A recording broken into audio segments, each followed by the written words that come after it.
সুখী না? হ্যাঁ, কি আমি ভালো সুখে লাগে আছি। আমার বউটা কি। আমি অনেক সুখে আছি। আমি অনেক সুখে আছি। আপনার তো মেশিন নাই, তো আপনি এই যে আপনি এত সুন্দরী বউটাকে কি আসলে সুখ দিতে পারবেন কিনা? এই কি ধরনের প্রশ্ন করেন আপনি? আজারা কথাবার্তা ভালো লাগে না। না কি বলে এটা তো কও না?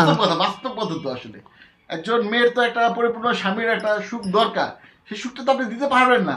কেন পারবো না? কিভাবে আমি ওকে পারবেন? যে আদর করবো, চুমু দিব, ওকে সুন্দর সুন্দর গহনা পরিয়ে দিব, সুন্দর সুন্দর শাড়ি দিব, তাহলে সুখ হবে না কেন?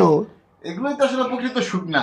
অবশ্যই এটা প্রকৃত সুখ। এই যে আজকে যে বাসরায় দিয়ে আসছেন, বাসরাইতে কি সুখ দিবেন আসলে? যে আমরা আদর করবো। শুধু কি আদর করলে হবে? হ্যাঁ, তো কি করবি? আদর ছাড়া অন্য কিছু আছে না? নো, আর কিছু নেই আমাদের জীবনে, খালি ভালোবাসা আর ভালোবাসা লাগবো। খালি আগে চুম্মা দিব, চুম্মা দিব, চুম্মা দিব। ও আচ্ছা, তার মানে আপনারা বাসরাতে গেটটা খুলে রাখছেন কি লেগে?